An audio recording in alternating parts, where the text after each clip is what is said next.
Hello guys! Yan, kung nakikita niyo ang aking asawa ngayon, ang sarap pa ng tulog, kakagaling lang kasi niyan sa duty.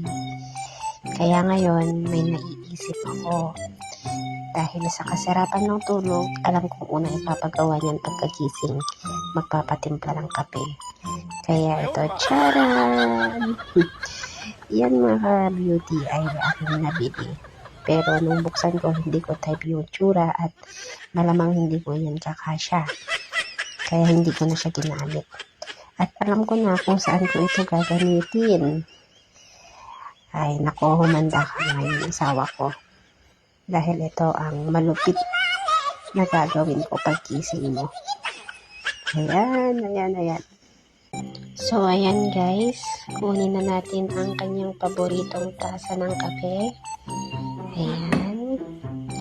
At pagkatapos, ilagay muna natin itong espesyal na ihahalo natin sa kape niya. Ayan guys. Malinis naman yan guys kasi hindi yan nagamit. Bagong bili lang yan. Tupihin natin at pagkatapos isiksik na natin dyan sa tasa ng kape niya. Ayan. So, para mamaya hindi na niya yan makikita na ilalagay ko, ayusin din natin guys. Okay. Ayan, nakaayos na.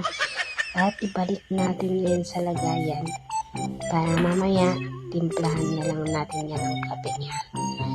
Okay, asawa ko, nakaset na ang kape mo. 2,000 years later. So, ayan guys, nagising na ang aking asawa. At tama nga ako, nag-request siya sa akin ng black coffee. May dati na akong nagawa na magkahalong kape at asukal. So, yan ang ilalagay na natin dyan. Natitimplahin. Ayan, ihahalo natin sa espesyal na halo ng kape niya. So, konti lang yung ilalagay natin guys para hindi masayang yung kape. Kasi for sure mamaya yan ay itatapon din naman. Kaya konti lang yung ilagay natin. Basta mahalata lang siyang black coffee. Yan, sasabihin na nga rin namin yan sa breakfast namin. So, lagyan natin ng mainit na tubig at tignan natin kung magandang kakalabasan. Sana na magmukha talaga siyang black coffee. Yan. Sana hindi mahalata yung nailagay na special na halo sa kape niya. Okay, i-mix natin guys. Halo-haloin. Uy, black coffee nga talagang itsura at hindi na nahalata yung nasa ilalim.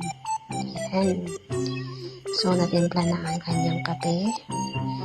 Ready to serve na ito.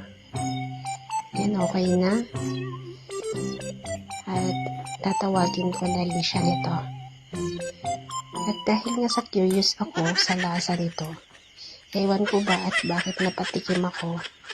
Oh my God guys, napakasama ng lasa. Naghalo yung bagong damit na lasa at saka yung kape. So tatawagin ko na nga siya dyan guys para bumangon na at magkakape na nga siya. Kain na tayo dito.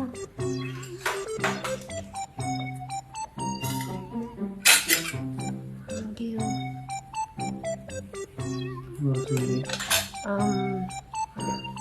12 o'clock.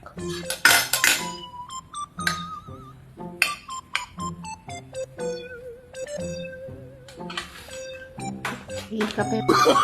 Oh, no. Oh, no. Oh, no.